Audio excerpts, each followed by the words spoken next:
نحمدہ ونصلی ونسلم علی رسولہ الکریم اما بعد۔ سامعین حضرات،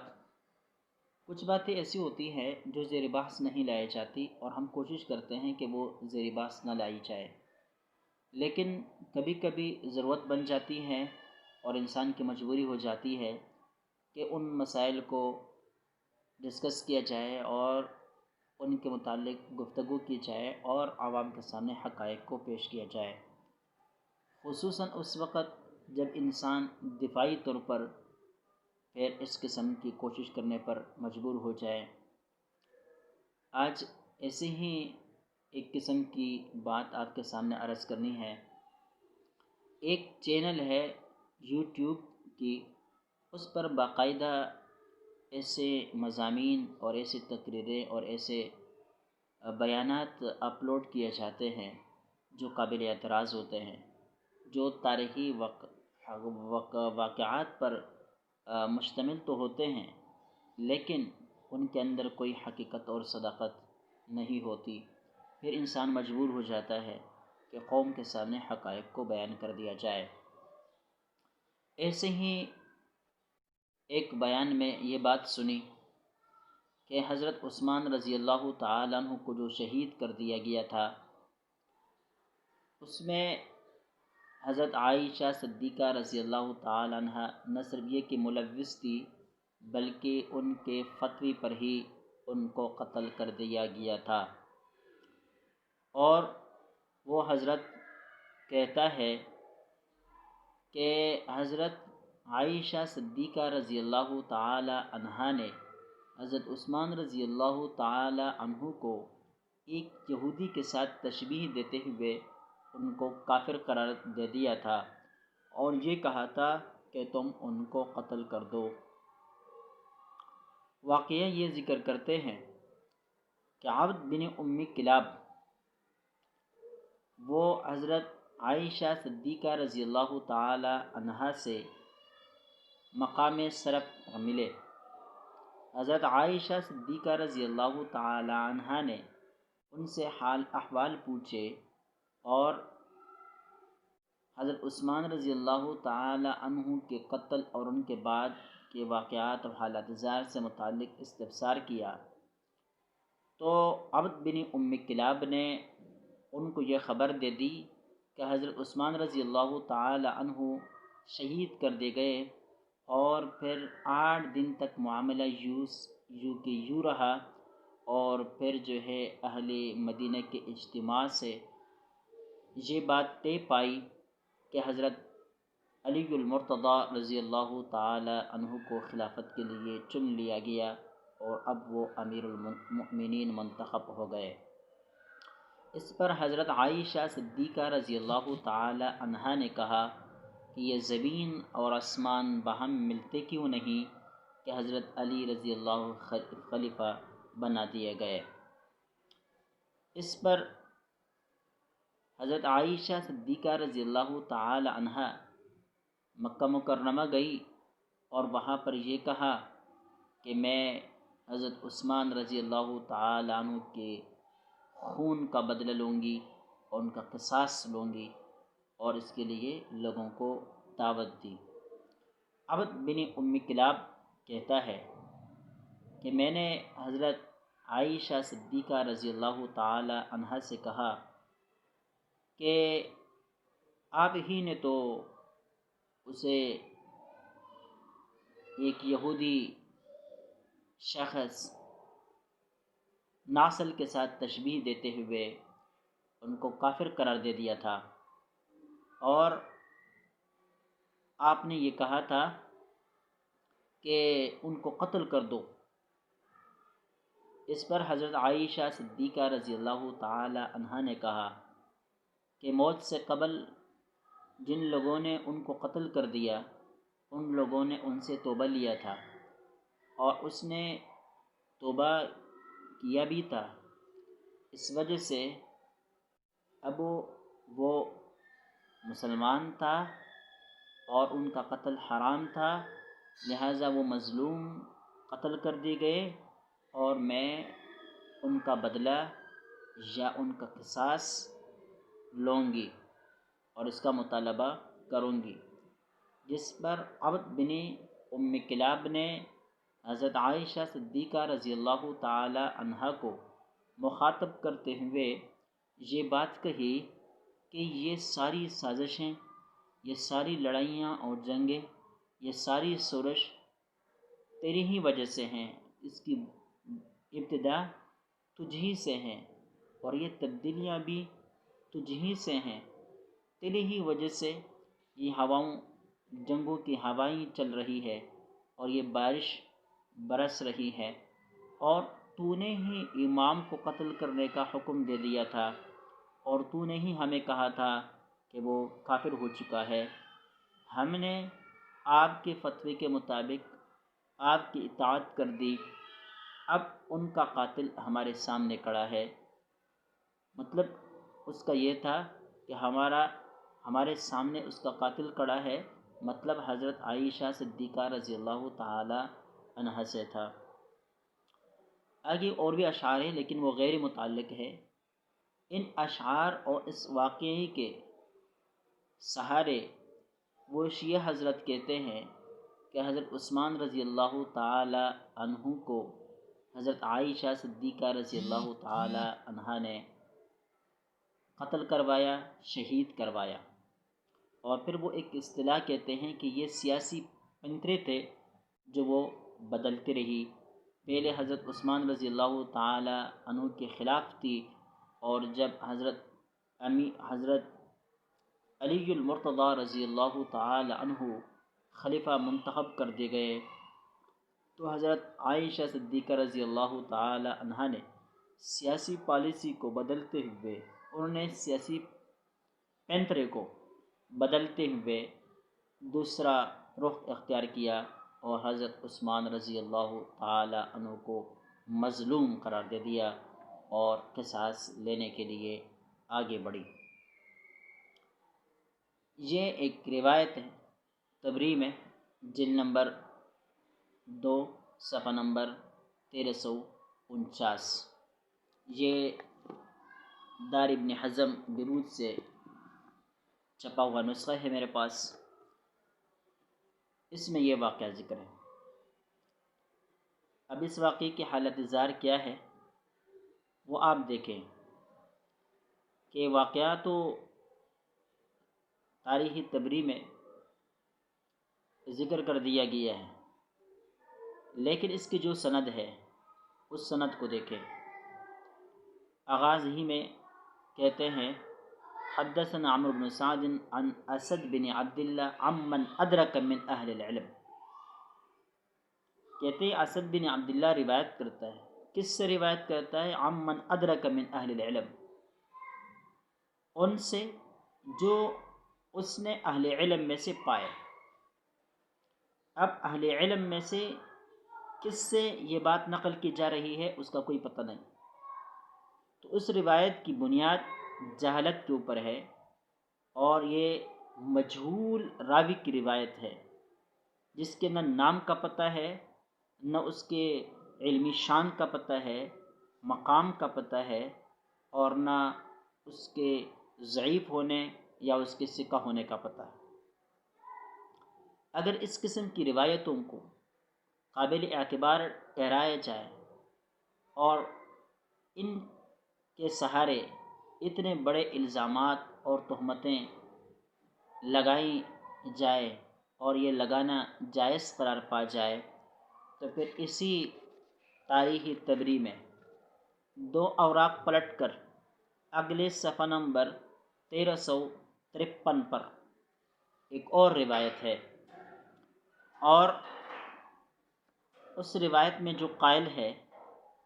اس قائل کی تاریخی تبری میں تعریف کی گئی ہے، اور وہ یہ ہے واقبل غلام من جہینہ علی محمد بن طلحہ وکان محمد رجلا عابدا، کہ قبیلہ جہینہ کا ایک آدمی آیا، لڑکا آیا محمد بن طلحہ کے پاس۔ آگے کہتے ہیں وکان محمد رجلا عابدا، یہ محمد پرہیزگار اور عبادت گزار بندہ تھا۔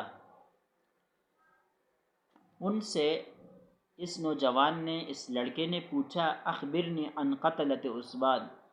عثمان کے قاتلین کے بارے میں مجھے بتائے کہ عثمان رضی اللہ تعالیٰ عنہ کو کس نے شہید کیا۔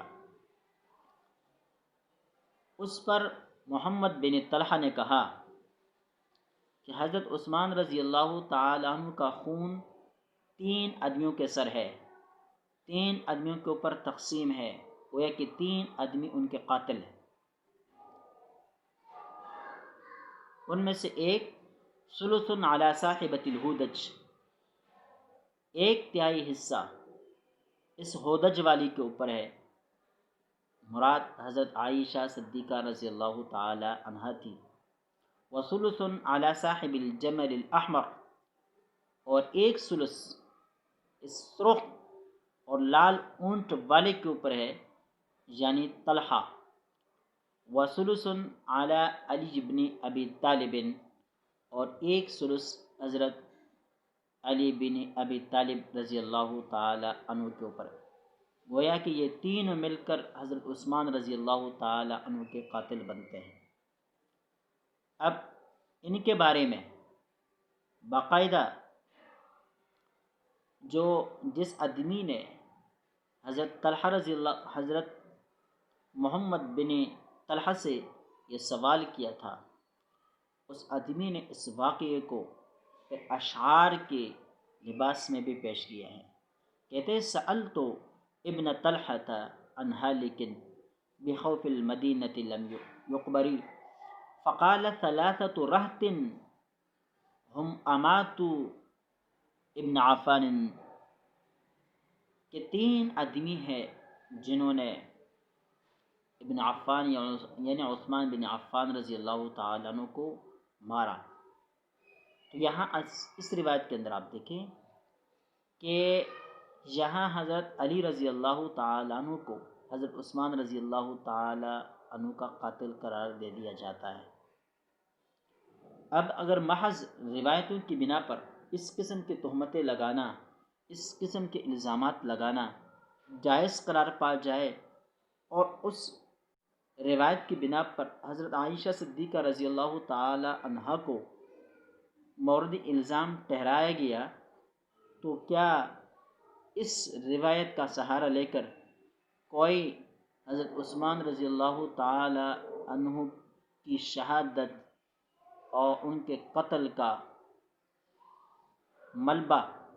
الزام حضرت علی رضی اللہ تعالی عنہ پر لگا سکتا ہے، اور آپ اس کی اجازت دیں گے؟ ظاہر ہے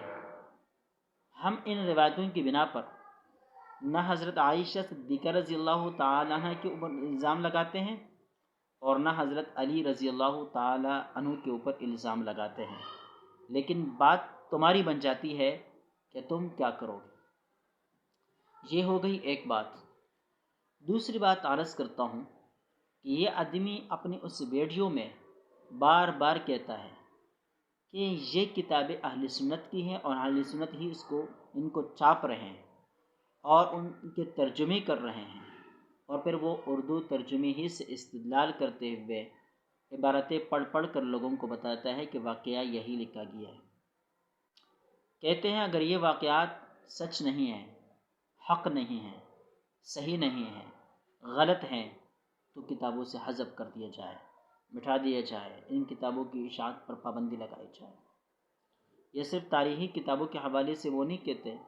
دیگر کلپس میں، دیگر ویڈیو میں، دیگر بیانات میں وہ صحاح ستہ کے بارے میں بھی اس قسم کی باتیں کرتا رہتا ہے۔ لیکن میں ان کو اس ویڈیو میں صرف اس بات کا جواب دیتا ہوں کہ ہم ان کی یہ کتابیں چھاپتے بھی ہیں، پڑھتے بھی ہیں، پڑھاتے بھی ہیں، اور ان کے ترجمے بھی کرتے ہیں۔ کیوں؟ اس لیے کہ ایک مورخ کی ذمہ داری ہوتی ہے کہ وہ اپنے زمانے کے حالات بعد کے لوگوں کے حوالے کر دیں، لکھ کر بتائیں کہ ہمارے زمانے کے اندر اس طرح واقعات ہوئے، اور ان واقعات کے بارے میں لوگوں کی سوچ کیا تھی، نظریات کیا تھے، آراء کیا تھی، اور وہ ان واقعات کے بارے میں کیا سوچ رہے تھے۔ اب ہر ایک شخص کی رائے قابل اعتبار نہیں ہوتی، اور نہ صحیح ہوتی ہے، نہ ان کو ماننا لازمی ہوتا ہے۔ میں ایک مثال پیش کرتا ہوں۔ بے نظیر بھٹو شہید کر دی گئی۔ اب قوم ان کی شہادت کے بارے میں مختلف رائوں کے اندر بٹ گئی۔ بہت سارے لوگ ان کے شوہر آصف علی زرداری کو ان کا قاتل سمجھتے رہے، اور اب بھی اس کا اظہار وہ کرتے رہتے ہیں۔ بعض لوگوں نے ایجنسیوں کو بے نظیر بھٹو کا قاتل قرار دے دیا، بعض نے مشرف کو قاتل قرار دے دیا، اور بعض نے پارٹی کے جو بڑے ہیں ان کو قاتل قرار دے دیا، اور بعض نے ان کا ملبہ وزیرستان کے طالبان اور بیت اللہ وغیرہ کے اوپر ڈال دیا، اور بعض نے حقانی نیٹ ورک کو اس کا قاتل قرار دے دیا۔ اب واقعہ ایک ہے، قاتل بھی ایک ہی ہوگا، پلاننگ کرنے والا ایک ہی ہوگا، لیکن اب لوگوں کی رائے کتنی ہے؟ ہر شخص اپنے اپنے رائے رکھتا ہے اور اس کا اظہار کرتا ہے۔ بعض جری ہوتے ہیں، میڈیا پر آ کر اظہار کرتے ہیں، اور بعض جری نہیں ہوتے یا ان کی پہنچ اتنی نہیں ہوتی، تو اپنے نجی محفلوں میں اس کا تذکرہ کرتے رہتے ہیں اور یہ رائے ظاہر کرتے رہتے ہیں۔ مورخ پر یہ لازمی ہوتا ہے کہ تاریخ لکھتے وقت لوگوں کی آراء کو بھی اور اس وقت کے لوگوں کی سوچ کو بھی ان جیسے واقعات کے ضمن میں لکھے۔ مثال کے طور پر یہی واقعہ اگر کوئی مورخ لکھے گا تو اس ضمن میں کہ حضرت بے نظیر بھٹو کا قاتل کون تھا، جب یہ عنوان قائم کرے گا تو اس کے نیچے یہ سارے خیالات بھی لکھے گا کہ لوگ کیا کیا رائے رکھتے تھے اور کن کو قاتل سمجھتے تھے۔ تو یہ مورخ کی ذمہ داری ہے، اور پھر یہ ہمارا سینہ ہے۔ ہم اعتدال والے لوگ ہیں، افراط و تفریط سے ہم بالاتر رہتے ہیں، اعتدال کی زندگی گزارتے ہیں۔ ہمارا عقیدہ بھی اعتدال پر، ہمارے اعمال بھی اعتدال پر، ہمارا مسلک، ہمارا مذہب، ہمارا دین اعتدال پر ہے۔ ہم مورخ کیا سامنے بیٹھے ہوئے آدمی کی بھی اس قسم کی باتیں کھلے دل سے سنتے ہیں، سننے کی صلاحیت رکھتے ہیں، پڑھتے ہیں، پڑھاتے ہیں، قوم کے سامنے پیش کرنے کی بھی صلاحیت رکھتے ہیں، اور پھر جو حق ہوتا ہے اس حق کی وضاحت کی بھی ہم صلاحیت رکھتے ہیں۔ لازمی نہیں ہوتا کہ ہر بات صحیح بھی ہو، لیکن ہر بات سن لینی چاہیے۔ ہم سنتے ہیں، ہم پڑھتے ہیں، ہم پڑھاتے ہیں، ہم لوگوں کو بتاتے ہیں کہ یہ واقعہ ہو گیا تھا، اس واقعے کے بارے میں لوگوں کی رائے کیا تھی، ان راؤں میں کون سی رائے صحیح تھی۔ اسی میں تو قوم کی لیڈرشپ بنتی ہے، سامنے آتی ہے۔ اگر حضرت عثمان رضی اللہ تعالیٰ عنہ کی شہادت کے حوالے سے اس قسم کی رائے سامنے نہ آتی، حضرت عائشہ صدیقہ رضی اللہ تعالیٰ عنہ کی لیڈرشپ پر اس قسم کے الزامات نہ اٹھتے، اور یہ مورخین ان الزامات کو لکھتے نہ، تو آج ہماری لیڈرشپ کے لیے زندگی گزارنا کتنا مشکل ہوتا۔ کسی ایک الزام کا وہ سامنا نہ کر سکتا ہوتا۔ انبیاء کرام کے اوپر کتنے الزامات لگے، اگر یہ الزامات لکھنا، لکھوانا اور ان کو لوگوں کے سامنے پیش کرنا یہ جرم ہے، یہ غلط ہے، تو قرآن پاک نے انبیاء کرام علیہم السلام کے ساتھ پیش آنے والے واقعات کو جو انتہائی گستاخانہ ہے، وہ کیوں قرآن پاک کے اندر ذکر کر دیے؟ وہ اس لیے ذکر کیے گئے تاکہ بعد کے لوگوں کو، لیڈرشپ کو، قائدین کو، ائمہ کو، مجتہدین کو اور اس امت کے خیرخواہوں کو ان واقعات کے وسیلے سے اور ان کے توسط سے ان کو حوصلہ ملتا رہے کہ اگر ان پر الزامات لگتے ہیں، الزام تراشیاں ہوتی ہیں، تہمت بازیاں ہوتی ہیں اور مختلف قسم کے غلط چیزیں ان کی طرف منسوب کر دی جاتی ہے، تو ان کو دل چھوٹا نہیں کرنا چاہیے، حوصلہ نہیں ہارنا چاہیے۔ یہ واقعات ان سے پہلے بڑے بڑے لوگوں کے ساتھ پیش آئے ہیں، لہذا وہ ثابت قدم رہے اور حالات کا مقابلہ کرے۔ اسی وجہ سے یہ واقعات مؤرخین ذکر کرتے ہیں، ہماری کتابوں کے اندر موجود ہیں، ہم پورے حوصلے کے ساتھ ان کتابوں کو چھاپتے بھی ہیں، پڑھتے بھی ہیں، پڑھاتے بھی ہیں، لیکن جو صحیح ہوتا ہے اس کو صحیح سمجھتے ہیں، جو غلط ہوتا ہے اس کو ہم غلط قرار دیتے ہیں۔ ہم ان جیسے واقعات کو اٹھا کر کسی کے اوپر الزام لگانے کی جسارت نہیں کرتے۔ یہ ان لوگوں کا سینہ ہے جو اس قسم کے الزامات سے بھرا ہوا ہے اور جو ہے جن کے اندر اس قسم کے خیالات جنم لیتے ہیں، رہتے ہیں۔ اور آخر میں اتنی بات عرض کرنا چاہوں گا کہ چونکہ ان لوگوں کا مذہب یہی ہے کہ دوسرے کو ٹارگٹ بنا، ہدف بنا، اپنے دلائل تو ان کے پاس ہے ہی نہیں، اپنے مذہب کی یہ وضاحت کر نہیں سکتے ہیں، تو اس قسم کی الزام تراشیاں کرتے ہیں۔ اللہ رب العزت ہمیں ان کے فتنے سے محفوظ فرمائے۔ وآخر دعوانا ان الحمد للہ رب العالمین۔